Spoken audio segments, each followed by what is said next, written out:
You're listening to Oilersnation Radio, presented by the Nation Network. Subscribe for free on iTunes, SoundCloud, or wherever you get your podcasts from.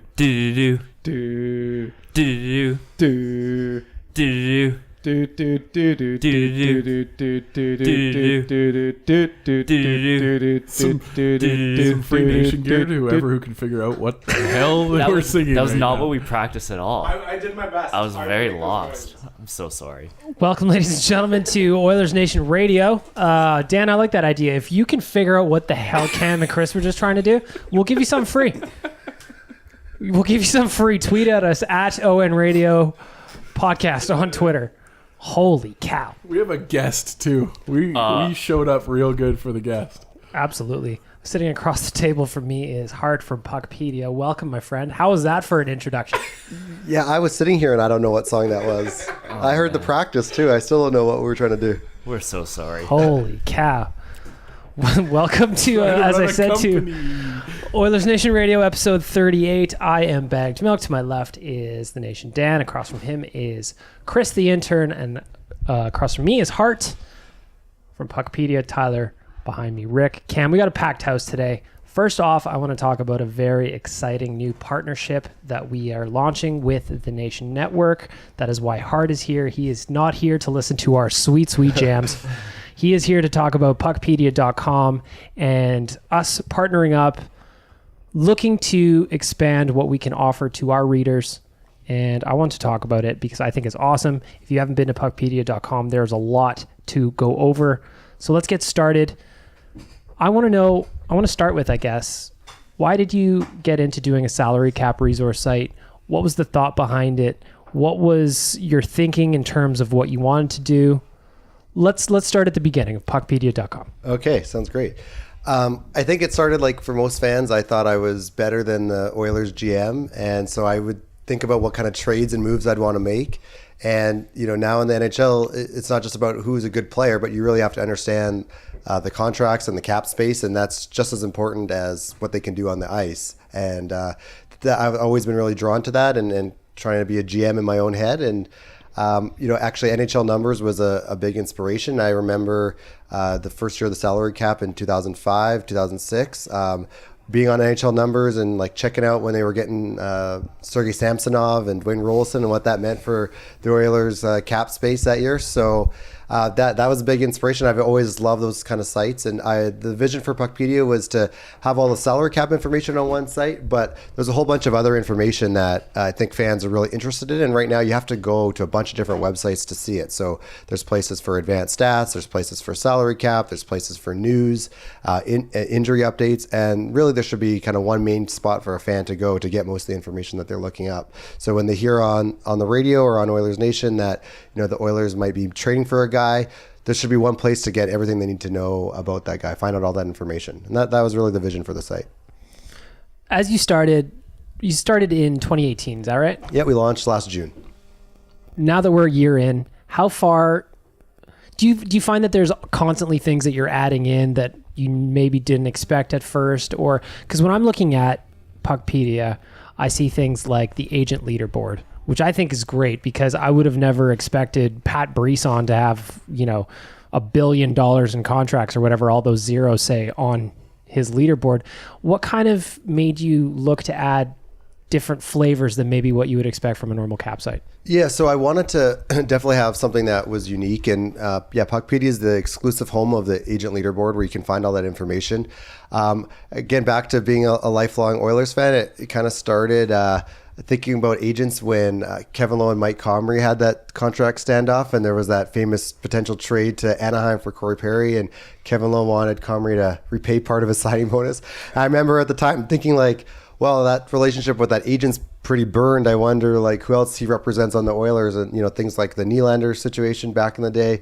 It always got me thinking about those relationships with agents and teams and how that might play into things. Because I do think they talk about some cities might not be destinations, but I think it's more often the relationships between GMs and agents play into that a lot too. So that really got me interested in it. And through some relationships, I was able to get access to an initial list of who some of the agents are, and then from there, I put it out. and it worked out really well because put it out and with a little note saying if you're an agent and you want to make sure you have the information correct up here, reach out. And they're very competitive, as you can imagine. So agents were reaching out, right away to make sure that we had all their clients listed, and it's really grown from there. And it's been a great way to network and meet agents and get all the contract information. And I really love to hear the negotiation side of it, and sharing about how they worked on some deals and who they use as comparables. It's often who the fans might think about, but sometimes it's people you wouldn't even expect. And yeah, it's a really interesting side of the business. In my head, I like to think of maybe like an Ari Gold situation. Yeah. Where you're looking at the PuckPedia leaderboard, your number's not quite correct, so they're reaching out to you, Hart, and like, come on, man, and they're just wanting to be the top of the list. Like I'm looking at it, Brisson, JP Barry, all these big names that everybody knows. Yeah, they're there. The funny ones are within the same agency, because sometimes it's a little unclear within the agency who's like the official agent. So one guy will call me and say, hey, you got to switch this player over to me. And then like a week later, another agent at that agency will call and say, no, switch him over to me. And whoever calls me last, I just got to keep switching it back and forth. But they are very competitive. And they want to compete with each other. I've got some messages when a guy moved up over someone else to say like, I made it into the top 5 now. So yeah, they're definitely looking at it and very, very competitive. One of the things I really like about PuckPedia is the ability to embed some of the tools that you have. As an example, we were talking the other day, if there's a trade, you can actually look at how that matches up, kind of take the data you want and supplement your articles. What made you kind of look at not only having that data, but making it available for writers or whoever to embed into articles and supplement what their work looks like? Yeah, a couple things. So one is, again, just trying to make things easy for fans. And so when I would be reading an article on a nation site about a player, like I would often want to go flip to a bunch of different sites to find information about that player. So I think to make it easy for a fan, in the article, it should have everything you need right there so they don't have to click and move around too much. But also, I found that there's a lot of really good information and writers out there, but it's not accessible to a lot of fans. And so trying to get more exposure to people's work, I think, is important. We're on PuckPedia and all the different team pages, there's a voices to follow section. And again, if you're a fan of the team, you might not be on Twitter all the time and know exactly who to follow, but there's a little bit of a directory of who the top people to follow for that team are. So, I think it's just important to tie fans to all the places out there where they can get useful information. And so part of that is supporting them with easy to embed tools. And that trade embed tool is pretty cool. I think it shows all the contracts and stats for the players that were traded. So you can see all the key information about the trade. And the other big one is in the player dashboard. So the player dashboard, you can sort and filter, slice and dice on a whole bunch of different criteria for lists. That's how you can see the upcoming UFAs, or you could see, left wingers under 5'10" that had more than 10 points with a Corsi over 50. You could see all that on there. And again, I think having that being really, really easy to embed makes it a useful tool for a bunch of writers and all the nation sites and other publications out there as well. Going further, I'm looking at the player dashboard right now. You've got cap percentage. I think that there's just, like you said, there's so many cool tools that are in here. Agent, when your contract expires, when it's done, are they a UFA or an RFA, what year it comes up, position, all kinds of cool stuff that's in there that you're not going to find anywhere else. And again, the ability to embed is awesome. Like for a writer like me that doesn't just want to necessarily post a screen cap, have the content a little bit more interactive is really neat. It's really cool. And I know you're working on other tools too, like there's the Ask a Capologist feature on here. Tell me what that's about, because I think for a lot of us, if you actually print off the CBA, it is a giant stack of paper that none of us is ever going to get through. I'm too stupid to read it, but I can ask a capologist a question and you guys can explain it to me. So go into a little bit about that part and why that was important to you as well. Yeah, I think it's all related to the salary cap, and those rules are a big part of being a fan and trying to make moves in your head or understanding why moves are made. And a lot of that information is intimidating and it's really detailed and it's hard to find a place for it. So the Ask the Capologist, it's a resource place where you can go and see information, but also if you have some questions and you're not sure the answer, it's a kind of non-intimidating place to submit a question and get an answer for you. And so for, either I answer it, or if I'm not sure, I'll reach out to some of my contacts with teams or agencies and get the information. And it's been good. There's some really good questions that we've got. Some of them are posted on that page. Some of them I just respond to the person individually so they can have the information. But yeah, if you have some questions, it's a good place to go. That CBA is complicated. Just like late last night, I was looking up for the Oilers talking about signing Nygard and just confirming the rules about if it's going to be an entry-level deal because he's coming from Europe. So yeah, it is intimidating to know what section to go to. Unfortunately, I think I've kind of worn out my copy going through it a lot. But I guess for me, I find that stuff fun and learning it. And I thought I knew a lot about the CBA and the rules a year ago, but the amount I've learned in the last year with people asking good questions and getting information from agents and teams and media people, it's been great. So yeah, if you go on there, you can see a lot of the previous questions or just informational articles, or you can submit a question and we'll get back to you. Most recently, obviously, Phil Kessel's been in the news lately because the talk of perhaps him going to the Minnesota Wild. There's a question about how his retained salary works with Toronto still maintaining a portion of that and how it all gets moved around. And the answer is right there. Scrolling down the page a little bit, I also like that there's just a bunch of general information about what things mean, how it works, how contracts work, buyouts, offer sheets, you name it, it's there. I like that you guys have it all in one tasty little page for a moron like me and like Dan, that we can go and learn a little something without having to tax our brains trying to figure out how the CBA works. Yeah, and it keeps growing as people ask questions or things come up. Like in the last couple of months, there's been so many different entry levels signed by players, and there was a lot of questions on, well, why are some 1 year, some 2 years, some 3 years? So that led to the making sure that we had that information, really understanding it really well and posting it. And I think there's a nice clear table now of, how old you have to be and where you played for it to be a 1, 2, or 3 year deal. And that's why the Nygard that the Oilers are signing, it's a 1 year deal because he came from Europe and he's between the ages of 25 and 27. So yeah, if you're not sure, you could go on there and see that information. And I guess the next question is, why did you feel like, I know why we thought it was a great fit to partner up with PuckPedia. Why did you feel like the Nation Network was also a good fit for you guys? I think it's exciting to be part of a team. It's been a lot of work over the last year, and it's exciting now to be part of a team where there's people like yourselves that have a lot bring to the table and some technical resources, and we can just get a lot more done. There's some really cool tools that had the ideas to build, making the site more interactive and a place for people to model out trades. That's going to be our Puckhead GM section. And so just having some more technical resources and ability to crowdsource best ideas for that was exciting. And like I said, I've been a big fan of the Nation and NHL numbers for years, and it's exciting to partner up together.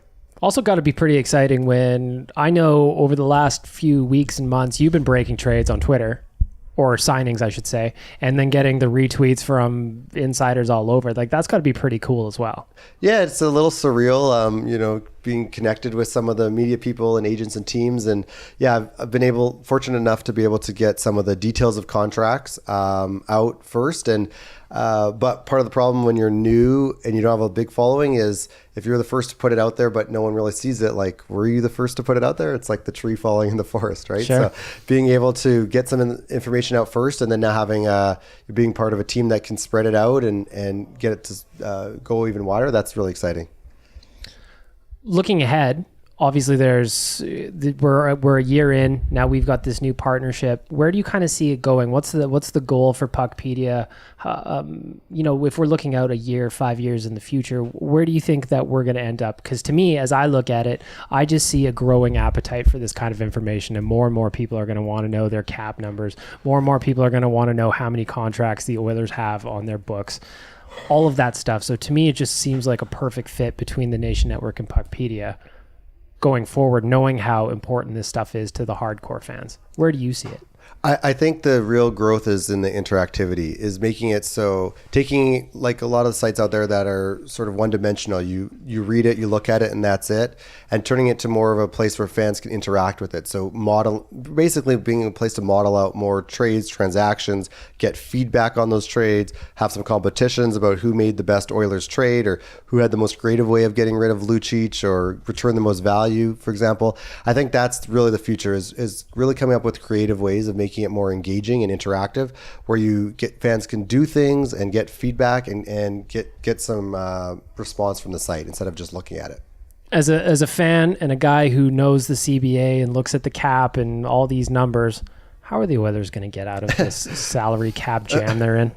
It's not going to be easy, but I think it'd be a pretty fun challenge. I think it starts on their D. I think clearing out guys like Russell and Sekera, while they still have value, the value doesn't match up with their cap hit. And they've got some good young defensemen that can jump in, and I think that will clear up a lot of space. So if they move out Russell and Sekera and get like useful forwards back, or don't have to take any salary back at all, and they could do something creative with Lucic, like, you know, retain half and trade him to someone that is also going to retain a little bit and move it on to the next guy and the next team. I think that's how they'll get out of it. And not making any big long contracts to old guys would be a good start as well.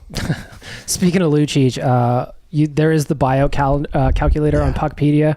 The thing that I like about the buyout calculator is you can kind of you can select which year you want to buy him out at. And I'm just clicking this year, Hart, and it is ugly, my friend. It's not good. It's not nice. The Lucic buyout calculator button's getting a big workout over the last, well, really since he signed it, but especially over the last few months. Yeah, it's back to I'm sure people have heard, you know, if there's signing bonuses in the contract, it makes it really ugly for a buyout. And the only thing worse than giving a long-term deal to an old power forward is to put lots of signing bonuses in it, because then it really can't be bought out. Like, there's really no reason to buy it out whatsoever. The best thing to do would be to retain salary and trade it, and maybe facilitate like a three-way trade where someone picks up $1 million and then it moves on to the next guy. And if he ends up playing for someone for like $1.5 million, I mean, I think someone could handle that on their fourth line, but that's an ugly buyout. But even like, you know, looking at someone like Brandon Manning, you can look at the buyout on there. It doesn't really make sense to buy him out, because you can bury him and just sort of suck it up for the year. To save $200,000 doesn't make a lot of sense to buy it out and have some pain the following year. But, you know, hopefully with the new regime, they'll kind of think these things through. I couldn't believe my eyes last year when they bought out Greiba. I mean, you can bury a guy for no cap hit and be done with it for a year, but instead you buy him out and it's, you know, a $300,000 cap hit for 2 years. Like, it might not seem like a lot, but they're pretty tight to the cap, and that's maybe the difference between getting a free agent or that could fit in the top six or not. So hopefully, you know, if they're not sure, they can submit an Ask the Capologist question and give them some help and make sure they make some smart decisions here with the salary cap. I can just feel the anger bubbling up inside me when you talk even about the Greiba buyout, because then they go ahead and trade for Alex Petrovic just a few months later, who's essentially the same player, and he only played like, what, Tyler, 8 games, something like that. I got a list of buttons I know to push to get everyone's blood pressure up. Well, thank you for that. It is a Friday afternoon, and we are getting a little bit angry here with Hart from PuckPedia. I want to thank you very much for kind of stopping in and talking about this, because I'm super excited about it. I think that having up-to-date cap information is important, but I also love the interactive sections and tools that are going up here now, that are already there and going up in the future. I think it's just a great place to go and get some information, get it all in one spot, and go ahead and click that Milan Lucic bio button. See for yourself. It doesn't make sense, people. This is a very dangerous site in a sense that you could spend hours on it and like go down every single wormhole. Just in the last 15 minutes, I've just been like scrolling, and then you click another link and like find something else cool, and then find something else cool, and it's just like an endless loop, and it's awesome. Yeah, that's definitely the idea. I think I've been a professional time waster at work looking at this kind of stuff, and just like kind of trying to think about it like that Wikipedia wormhole you go in when you start looking at one thing, and 4 hours later it's on a completely different topic. And that's sort of the point, is make it so you can get lost in here for hours, and but hopefully you figured out all your favorite team's problems by the end of that day. Yeah. Well, I'm going to go ahead and apologize to bosses everywhere for your employees wasting hours and hours on PuckPedia, because there's a lot of stuff to do here. There's a lot of cool tools and pages and just options to play around with. And it's only going to get bigger, better, awesomer. And I'm super pumped about having this partnership with the Nation Network. I think it's great. I look forward to working together as we move forward. I look forward to you teaching me about the cap and making me angry with your Oilers-related facts, such as the Lucic buyout-proof contract. Again, Hart, I appreciate it really. I appreciate a lot that you stopped by to hang out for a couple minutes and talk a little bit about the Oilers and the site and what it means to you going forward. And like I said, I really look forward to working on this going forward.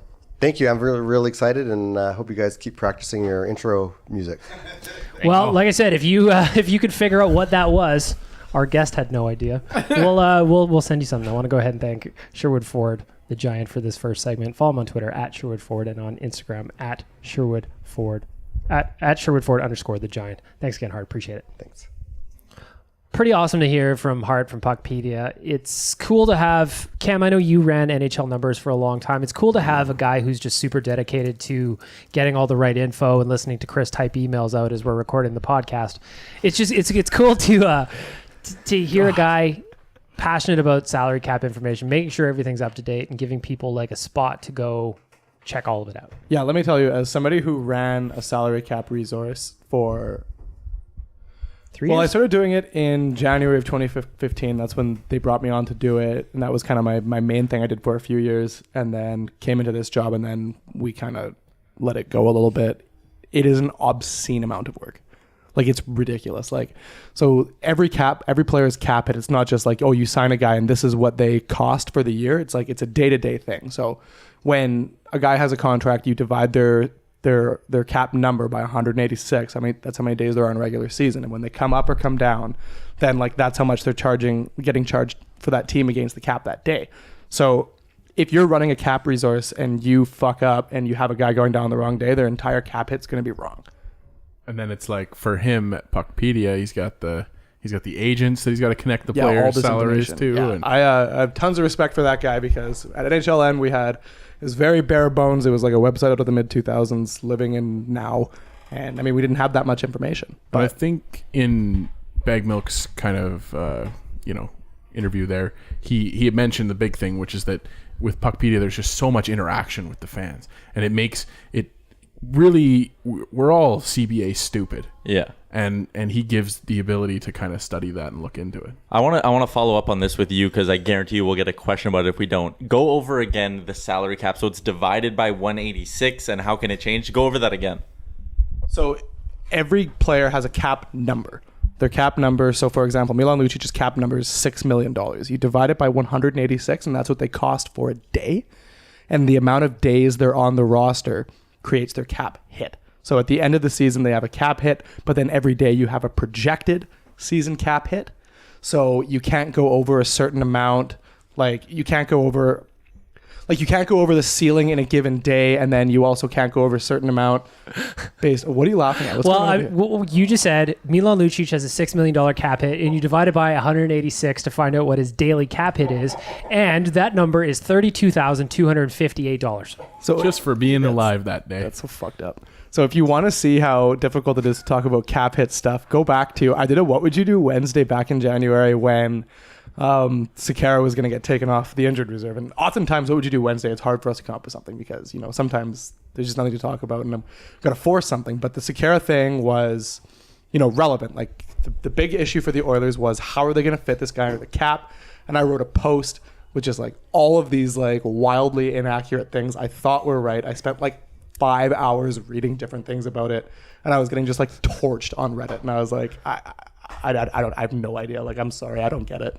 And then so this new Hart guy comes in and he gets it, which is awesome because he likes reading the CBA. It is so confusing. He likes reading the CBA. It's like that's his jam, and he's very, very good at it. He's up to date. The numbers are accurate. It's just, it makes a lot of sense for us to partner with PuckPedia and have people that are passionate about that resource and provide that to all our readers. Just back to that Lucic's daily cap hit thing. I feel like sometimes like working in like the media side where you're always talking about cap hits and salaries, you almost become numb to what a stupid amount of money these guys are making. Like, even if you divide that again by 2 to get like a per day, he makes like 16 grand a day. Yeah. Are you kidding me? Not his fault though.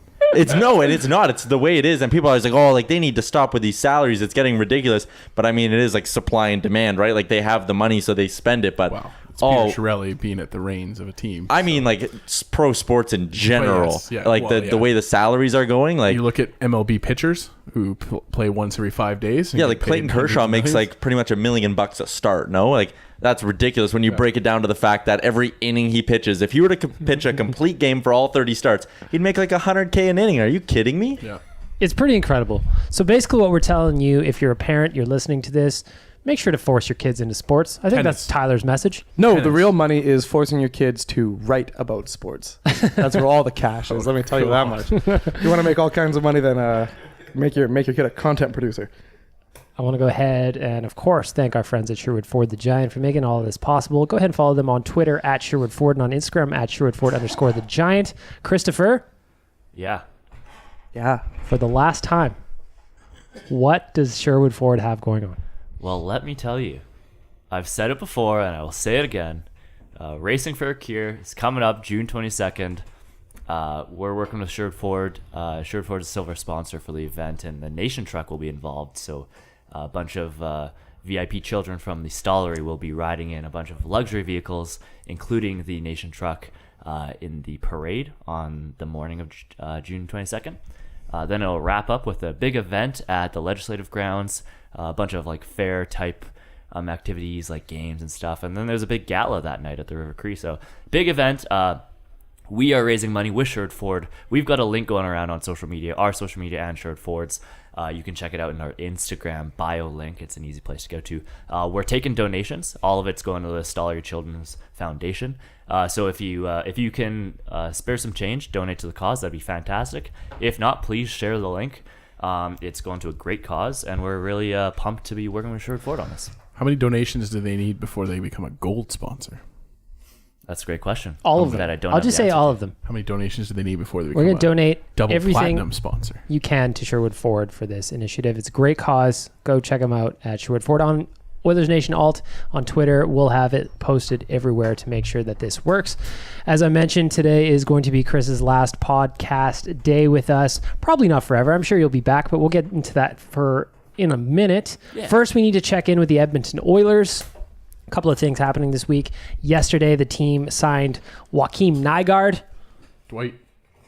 Dwight is the nickname some people are rolling with. So good. Where did that come from? What's going on? Dwight Joakim. Who's that? Dwight Yoakam is a country artist your mom probably likes. Okay. How do you not like him? You're a country guy. I don't know. The only Dwight I know is from The Office. That's what I thought it was a reference to The Office. I also thought it was a this guy reference. got some kind of like psychological idiosyncrasies. He's got speed and spin moves.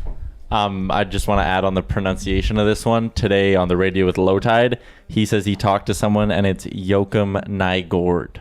That's good. One more time. Joakim Nygard. Dwight Joakim Nygard. Dwight Joakim Nygard. Makes more sense now than Joaquin. No, Nygard. Nygard. We get it, Tyler. It's You're on the Joakim radio. Nygard. I mean, I'm probably still pronouncing... I mean, I still say Jesse Pugliarvi, so this is a lost cause with me. I know it's Yessa. But I still say it's Connor McDavid. Well, it is. It is. And when they soon to draft Connor McMichael... Connor McMichael. How cool then is we're going to that? have a couple. He's projected to go to Ottawa right now. Hey. In the last mock That draft is a I saw. shame. It's not going to happen. So I want to talk about Joakim Nygard? Joakim. It's Joakim. Dwight Joakim Nygard. Okay, we're going to talk about Joaquin Phoenix. Nygard. Joaquin Phoenix signed with the Edmonton Oilers. I guess it's not quite done yet, according to a couple of insiders, but it looks like it's going to be done for around $925,000-ish on a one-year deal. What if he pulls a Chris Versteeg at the last minute and goes to Calgary again? Then we'll go to the Saddle Dome and we'll first of all have Cam take a shovel again, and then we will burn it down. That's it. That's all I got. There you go. One thing I want to say is I put in the article yesterday, the release on it, just a little compilation of highlights from his last season in the Swedish league. This dude has wheels. He is lightning fast, and he had 21 goals in the league, which ranked him second overall in league goal scoring, which is impressive. Who knows how much of that is going to translate to the NHL? Could be a middle six kind of player, probably. However, looking at the Oilers' left wing depth chart, he has a chance to play on the first line, maybe. Who knows, depending how things go in this offseason. Watching his highlights is fun, man. What do you see? Tell us about it. Oh, he skates in a straight line, but just through everybody. He's lightning. Makes me wonder about his competition, though. Like, is he blowing past a bunch of Chris Russells, or is he blowing past Erik Karlsson? Well, I mean, the Swedish Elite League isn't like some scrub league. Sorry, Rick is defending Chris Russell's honor back Russell there. can skate. I was just... Yeah, I mean, That's true. Of all the things to complain about Chris Russell, his skating ability is not one of them. All right. The fact that he's Zambonis, that's something. Is he skating around a lane down Chris Russell, or is he skating around Good question. Eric Carlson's? I think the players in the full Swedish Elite League stay on their feet. And Which again, is it's not a exactly- scrub league by any No, means. it's a good league. It's probably the second best. Do you think it's better than the KHL? It might be the second best league. Arguably. Whoa. Tyler's staring on. Debatable. I don't know. Fact checking Tyler. Thoughts? He You can doesn't fact know. check this? He is bumping his buffering right head. now. He's having a hard time. You can see the loading, So, buffering. Rank the leagues. Rank all of them. Real quick, Tyler, if he's going to rank the leagues, starting at 1 and say go to 5. Go ahead. NHL, a long distance, obviously. Swedish Elite, Oh. KHL, Wow. Tossing shade at the SJHL. Swiss A League. No, I don't know anything after that. Come on, guys. okay, well, I think is it safe to say the AHL would be like top? Yeah, AHL's got to be 4? top 3. I don't think the AHL is much worse it's than the got to KHL. be there. No, I think it's top 5. Yeah, probably. I did a deep dive yesterday on EliteProspects.com, and I was looking at the Netherlands Professional Hockey League, and the guy on the Amsterdam team who led the team in scoring is 47 years old. That's So not good. that's not true, is it? It is It true. Doesn't Get he, on do there. you It's remember l- his points? Isn't it? It was 47 points in 20 games or something like that. Yeah. That guy's a legend. Sign him. Sign him up now. That's incredible. His How last many, name how is many first minutes? name. How many minutes a game did that guy Probably play? like 60. Probably played the whole game. Is his name Reg Dunlop? No, it was. Actually, speaking of, I don't know why this came into my mind, but you Speaking of must. not that. Bag Milk and Rick probably know because you guys are older gentlemen about the English Gretzky, the British guy. The Oilers drafted him. What was his name? Tony Hand. That's what it was. That's gonna Tony Hand scored in the English league like 500 points one season, No, that dude lit that. He lit that place up. and the Oilers drafted him in like the 9th round. They should bring him over now. Well, now look at them. It's been 2 or 3 decades since, and they are now going to go back to back in the World Yeah. Championships. They've got an interesting league over there. The English Elite League right now. Like Jim Vandermeer is playing for the team in Belfast, the Belfast Giants. It's like Hell of a former NHL defenseman. players, yeah. Good he, stay-at-home guy. Probably not going to get turnstiled out there as much. Seemed like it'd be a fun league to play in, right? Speaking I think of- for those for NHLers who were kind of got past the game, kind of past them before their age, really, why not go out there? It's laid back. There's nowhere near the same amount of pressure.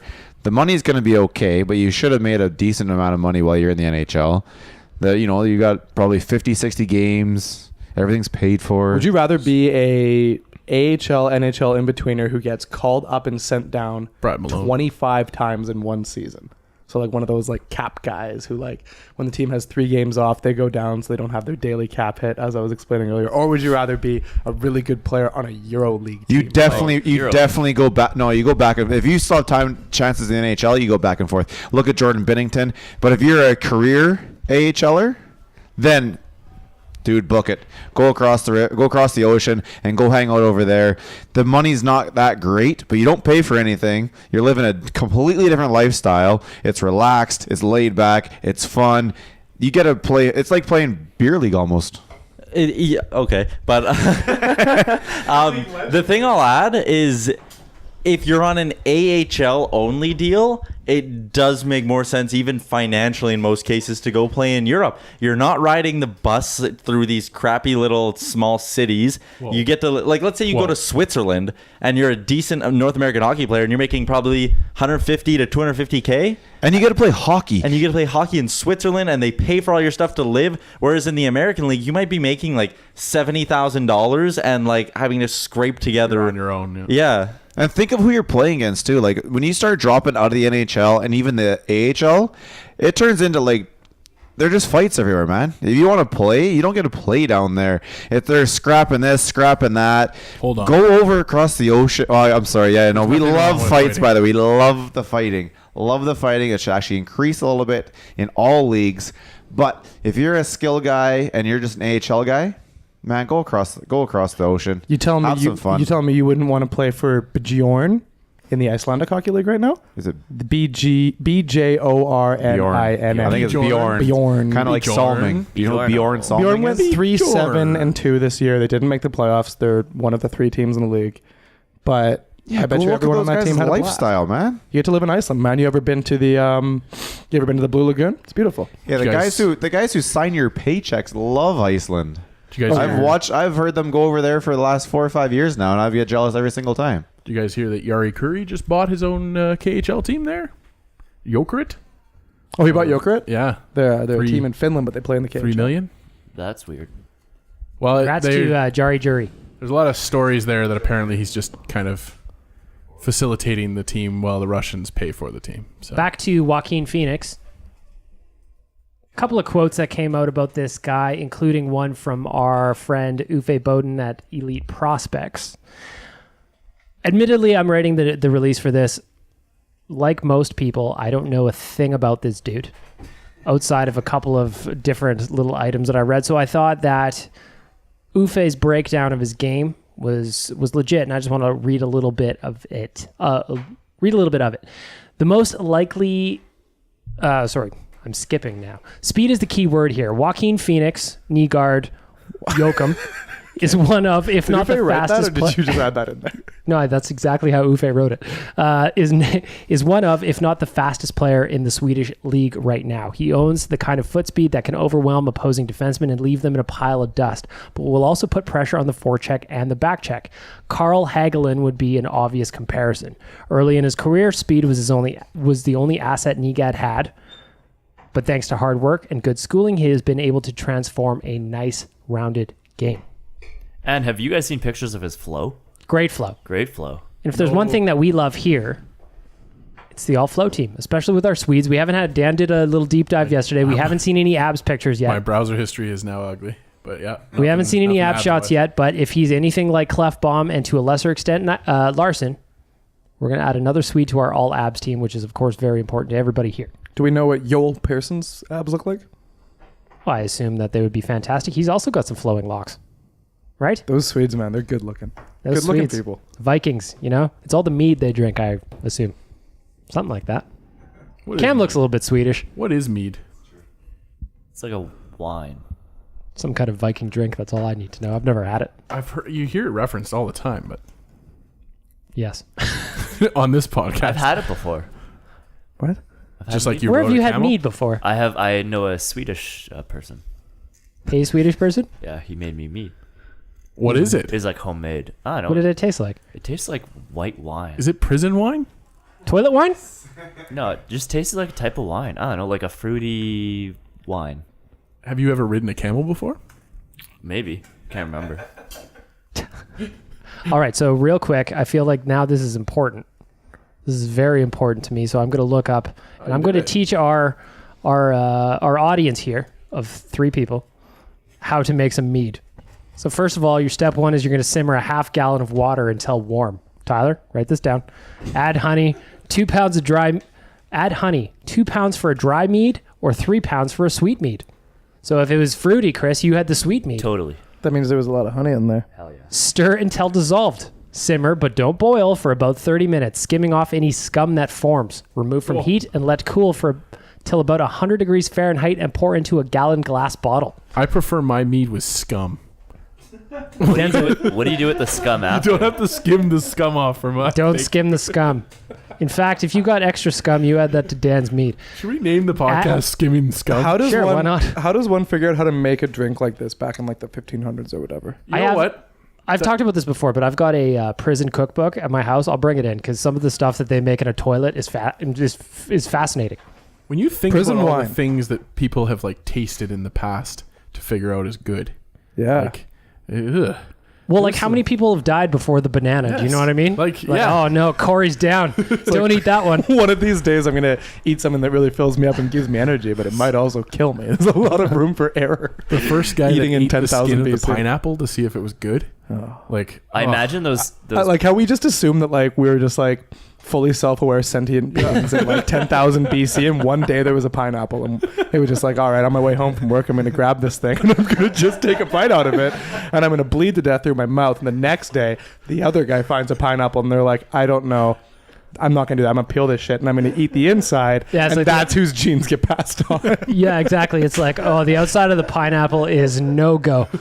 Do not eat the outside of the pineapple. Hector's mouth is still ruined from it.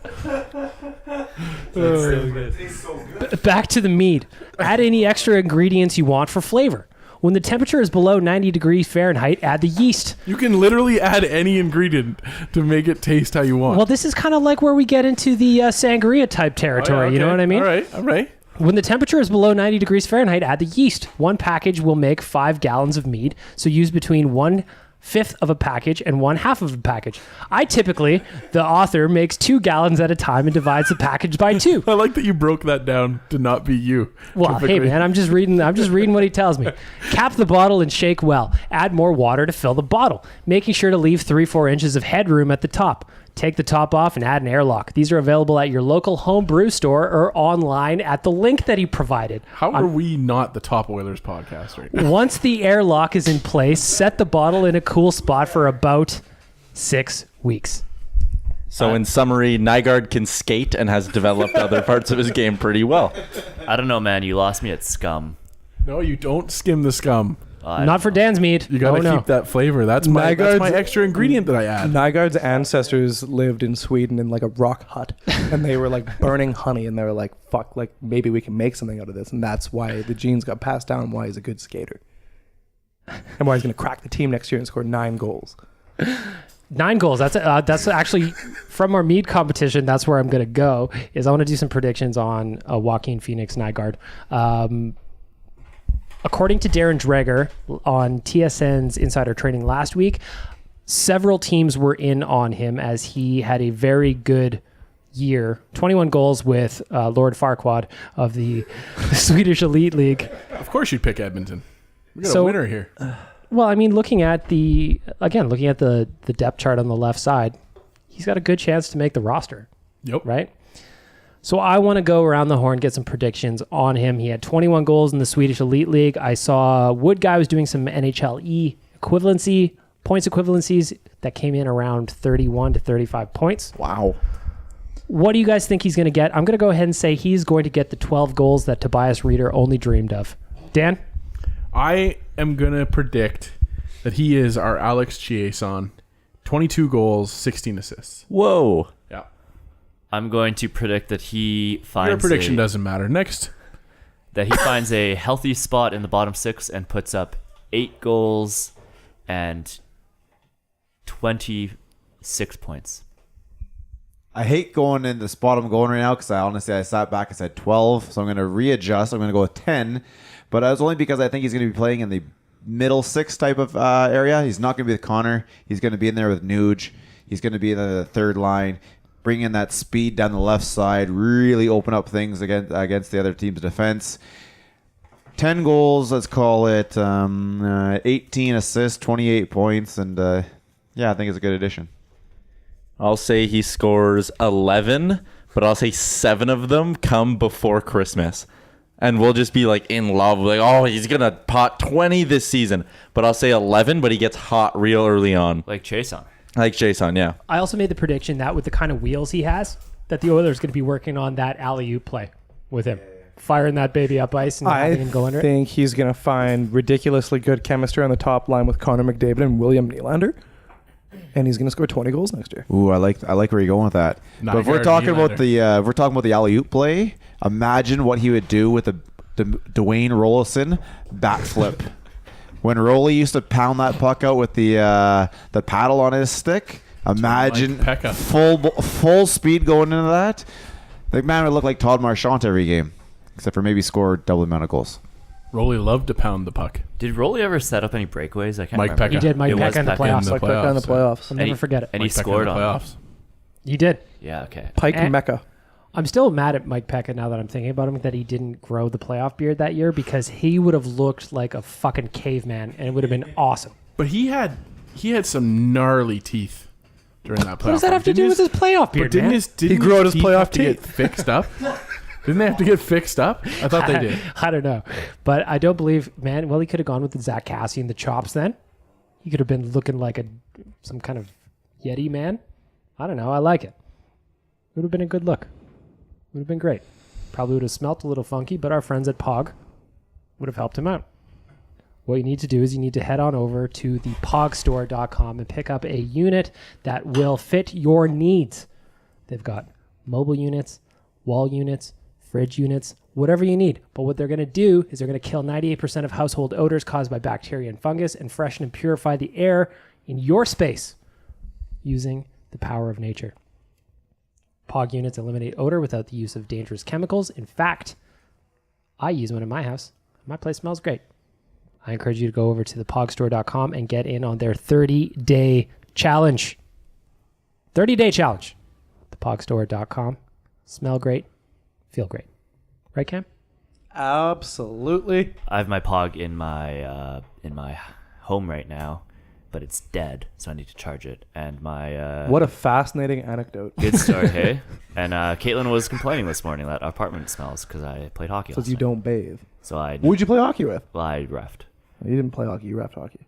Same thing. So I have to. The story of the main point is that I have to go home and charge my Pog. Okay.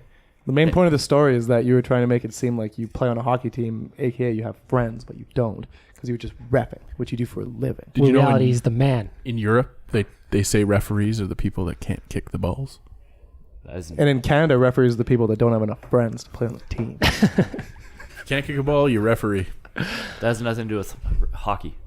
Can't hit a puck, you can dodge a wrench. That's true. I can't hit a puck. Back to the Oilers. Gentlemen, we are closing in on Dave Tippett announcement day, it seems. Or maybe. Tyler he's got thoughts. We'll get to him in a moment. Last night, Mark Connolly from CBC said he heard from a good source that this could be wrapped up today. And then friend of the nation, Reed Wilkins, this morning came out and stomped on that, saying there would be no announcement today. When your old boy Bag Milk was plugging away on a little article last night, hoping I'd be ahead of the game. That's what you get for thinking the government is going to break our Oilers news. Well, I tried. I just tried and I failed. You can't trust a national broadcaster about anything hockey related. Bag Milk, a fucking commie. Hey, man. After... yes. Give me your stuff.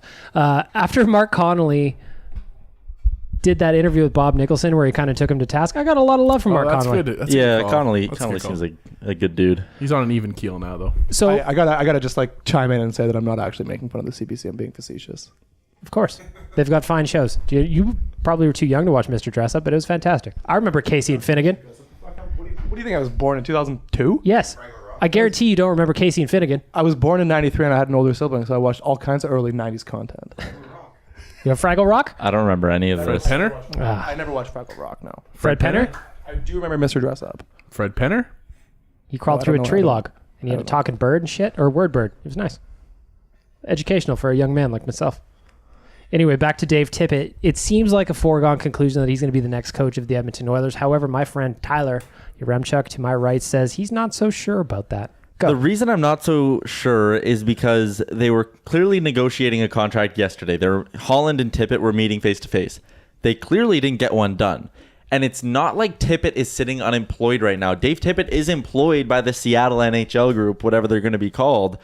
So Sasquatch. The bitch pigeons.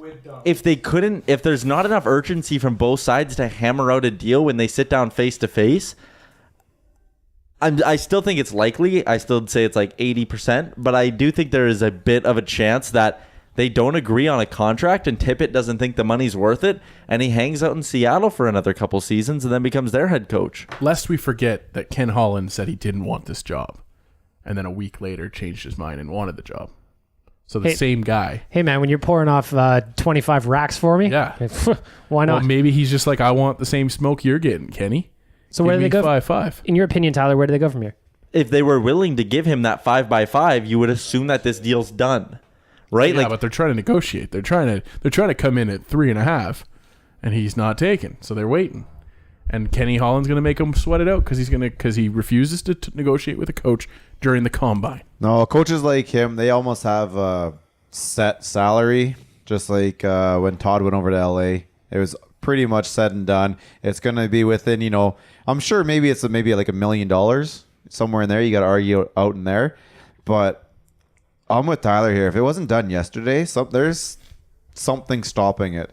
So it looks like when you see NFL players, they go in and do tryouts at teams. When they walk away from that camp, that usually means they're not signing there anymore. I mean, there's still a chance they do, but if you want them, you sign them when he's still in your building. If we wanted him that bad, he would have been done yesterday. Right now, I'm almost at 50-50. Like someone else could sneak in here. But I think the reality is that Daryl Cates is paying 18 head coaches right now. Yeah. And Not Tom McClellan. Maybe he's getting Thanks, tired of having to sign those paychecks, and so he's making Kenny work for it a little bit. And he's making Tippett work for it a little bit too. Yeah, but then what are they fighting over that's making it seem worth it? Milan for Lucic's playtime. Term? Is it?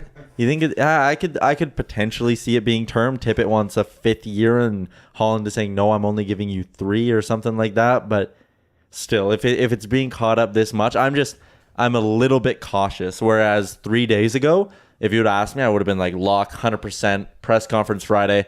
I mean, I was booking the radio show I do today, assuming we wouldn't have a 10 to 11 o'clock hour, because I was that confident that I'd wake up this morning, look at my phone, see Dave Tippett will be introduced today at 10 a.m. Well, I guess I am bad at my job, Coom, but that's beside the point. Weird flex. I guess we'll have to see how it goes. More like Tyler, you're wrong, Chuck. Could be Tyler, you're wrong, Chuck. But Bag Milk has the article written. He just has to change the name. Yeah, I just need to swap out names, do a little history, bop, bop, bop. No problem. No problem. Most of it is about how handsome Tom McClellan's suits were anyway. So that's going to translate over to whoever comes in. I don't care. Stay there forever. As we end off this podcast, we got one last segment. I want to turn to my friend Christopher Gordeco. Today is his last day at Oilers Nation. Today is his last day on the podcast until he can get a time off his grown-up job. Come on down to talk a little puck. Christopher, you posted today on ON a goodbye article to the fans. Well received, mostly, except the guy who called you a quitter, which I happen to agree with. That means accurate. Well, it is accurate. Let's talk about your time at the Nation. You started at a very interesting time at the company. Walk us through your history here, how you started, what happened, what's going on. All right. Well, I had to stop myself when I was like preparing that article, because I was like, you just get down in a wormhole of all like your memories and all the videos you made and just watching everything. So I had to like try to choose the best stuff, but like there's no best stuff. Like it's all great. The first week, like out of 4 years here, the first week, funny, like the first 5 days are probably one of the best times, because Connor McDavid got drafted on the Friday and I started on Monday. So you can imagine what kind of like roller coaster that whole week was. And I obviously knew how like special Connor McDavid was going to be, but like the when I got into the walls of Oilers Nation, I like saw how excited the city and like the online community really was. So that week was absolutely unreal. We did like a bunch of stuff, just recapping my article that I wrote this morning. The Kokanee promo team came by. Oh, yes. So the Kokanee promo team came by. They were launching Kokanee Gold something. It was like a special can. And they wanted us to film a video with them. So what we made Chris do was get into one of the Kokanee girls' jumpsuits. Yeah. It was way too small. I probably ripped it. Probably, well, you left it real gross either way, because you smashed open a couple of beers, Stone Cold style, slammed them, and you handed back a soaking wet jumpsuit to that poor girl, and you reeked like beer that whole day. That was kind of like one of your first few tasks here. That was literally one of my first few tasks. You're right, and just the strangest thing. I just remember them giving me a handful of beers, and they're like, "Okay, do something cool with this." And the camera was on me, and I was under a lot of pressure, so I just started pouring it all over myself, because that's the only thing I knew how to do. I tried to look for that video, but thank God I can't find it. It's somewhere out there. I'll find it. Yeah, I'll find it. I'll post it everywhere. Other super cool things that week was when someone vandalized the Connors Road sign to turn into Connor McDavid's Road. How cool I was would that? say improved, but you can say vandalized. Improved, yeah. So we went and had some fun with that. And then it all capped off with the Connor McDavid draft party, which is to date our biggest party in Nation history, if you ask me. That draft party, as I'm thinking back to it, it was 1,000 degrees at the Pint. We were all excited. We had packed that place. Yes. Rick can attest to it. We had packed that place, and it was just ramfilled with excited Nation fans, excited Oilers fans, and we were there to celebrate a franchise turning day. I remember when Pistol Pete stepped up to the microphone, said, "From the Erie Otters, the Oilers are proud to select Connor McDavid, blah, blah, blah." Rick handed me a shot of Jack. Chris had a shot of Jack. That kicked off what was a very foggy night. I think of being in the back parking lot out there, stuffing boxes into Chris's Sentra. Oh, yeah, I forgot about that. You couldn't get anything in there. Yeah.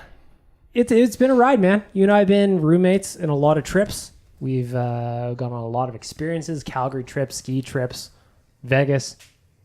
And now you're leaving us for an adult job, a real live adult job, where I you're going to know. have to wear dress shoes and shit. Yeah, it's bittersweet. I'm excited. I'm looking forward to my new chapter, but obviously I'm very sad to be leaving. Looking back on your 4 years here, what would you say are the best things about me that you've learned? And then if we've got time from that, we can go around to everybody else. Oh man, you're putting pressure on me. Oh, my favorite part about bag milk. Your favorite part about bag milk is when he hired Coombe. No, it's when Coombe was in the office. it's when when I'm driving with him and he puts his vehicle into neutral at stop signs. Hey man, you don't want to keep that transmission Because running you for no want reason. to pretend that you're driving a standard car. I do miss driving a Impress standard. people that are Makes sitting next made to me you. feel more part of the vehicle, you know? I do miss my standard, but I crashed it. R.I.P. Civic. R.I.P. May you be out there doing civic things wherever you are now. Whether Civic you're heaven. Civic heaven. That's all I got for you. It's fair. It's fair. Well, That's important. Make sure to take care of your vehicles. It'll last a long time unless you crash it, like my Civic. R.I.P. if I think of something better, I'll let you know. As you've kind of worked through here, and your Okay, we're not jobs, going to go around the table then. your jobs have changed a lot. You've done kind of everything that we do here. What have you learned, looking back? SEO optimization. Are you happy about your SEO skills and your Facebook ads? What are you gonna miss though? Like for real, are you gonna miss people yelling "Chris the Intern" at you, or do you think that's still gonna happen at your new gig? Well, I don't think it's gonna happen in my. Well, it's not gonna happen in my new gig. I think it's gonna happen like just around the city because a lot of people may still know who I am, at least for a couple months until they We forget. get it. You're famous. Like, okay. Thanks. What I learned here. My favorite though, one time was we were at the bar and we were sitting there, and you were with your like in-laws or something. Your in-laws were there. Yeah, and that was somebody good. came up to you and said, "Hey, you're Chris the Intern," and wanted to talk to you, and you felt like big dick swinging in front of your in-laws. No, that was at the Oiler game. Yeah, You slide the guy a crisp $20 bill afterwards. I should have. No, I was in line getting food with my future father-in-law, and some dude came up and like asked me about Oilers Nation. It was awesome. One time we were at the Pint. It was our season opening party this year, and I saw Chris was just sitting there, and I came up from behind him and I said, "Hey, you're Chris the Intern." And the guy beside us was like, "Holy shit, that's Chris the Intern." And he bought all three of us a shot. So See? now I try and do that all over the place. Thank you, Cam. Daniel, I want to know how you're handling it. You've been whining and complaining all day about Chris's last day. You've been like the last 2 weeks. You've been calling me a traitor. Listen, Dan was crying. I'm today. comfortable in my own masculinity to be able to admit that I got teared up reading Chris's post this morning behind the secret wall there as he was editing it. I don't know, Chris. I've worked, I've been on this earth for a long time, and I worked with a lot of people, and Chris is just one of the best people, like genuine best people you can meet. And it's, we've always talked about how Oilers Nation will always continue, no matter who's manning the desk or whatever, but it'll be different for sure. Graham told us not to get soft in this episode. Yeah. Guys. Fuck you, Chris. Oh yeah, I think I've been the biggest dick to you this whole week just to make it hurt less, like that way when you leave, you're just like, fuck, I'm done with these guys. I know how you deal with things. I'm gonna follow you home. Sure. I know where you live. I've walked there with you when we were drunk as we scarfed down chicken. And I'm gonna follow you home. Okay. And I'm gonna stand there for when you get off your day job. Because I don't have a real job. I sit here and I talk to Tyler and I stare at him. I don't have like a cool Chris moment because I'm not at the office every day like you guys are. Wow, but my humble brag. aunt taught him in elementary school back in Two Hills. That's the only thing I have to say about Chris. Speaking of Two Hills, do you think that your No, new... it's not a Uremchuk name. Who it's is a Karolek name. Oh, Don't dox her. no, I won't. We'll talk about it after. All But right. Cool. Small Do you world. think that your new business cards are going to say Mayor of Two Hills like your Nation business cards do? Probably not, and thank God. But those Does that mean that there's a new election coming in Two Hills? maybe, like they fired me from them being mayor like a long time They ago. fired you from being there. Well, He no, had a scandal. There was some kind of... They didn't even impeach him. they kicked me out of They the town fired because they found out that I was impersonating the mayor because my employer forced me to. But those business cards will forever go in the Chris Hall of Fame, and I'm going to hang it on all the walls before I leave. Rick, as the elder statesman in the room, do you have any advice for Chris as he moves on to his new journey? My first piece of advice was going to an adult job was a very bad move. Thank you. I'm sorry, but when you gotta wear Retroactive dress opinion. shoes Good. and all that shit every day, I'm a couple years older than you, and I guarantee you I'm not in that position. But when it's time to make friends at your new place, bring them on down to me, and I'll make you look like a champion. But other than that, buddy, that's about all I can help you with. Thank you. So My Rick's advice is you already fucked up, but you can get lit up. Rick's advice was just a pint commercial. pretty much, yeah. I never once said the name. You did it for him. A memory I have of Rick is the very, like, Bag Milk. In my first week, Bag Milk took me, like, the tour, like, meeting all the clients and meeting all the contacts and stuff. And I met Rick, and Rick had a shaved head, but he had a big beard. And that was the first time I ever met him. So I was like, cool, this is Rick. And then the next time I met Rick, or maybe it was after the draft party, but, like, the next time I saw him, he had hair and he had no beard, and I didn't recognize him. You changed your appearance that Back where I was from, nobody ever changed their hairstyle and or their didn't facial make any hair. sense. So that's just, whenever I think of Rick, I just think of his bald head and a huge beard. Cam, do you have words for Chris to send him on his merry way in his last couple of hours of the nation? I think it's going to be hard for Chris to adjust to working in an environment in which I'm not there. I know when we were filming our Minutemen videos, Chris oftentimes would ask me for advice.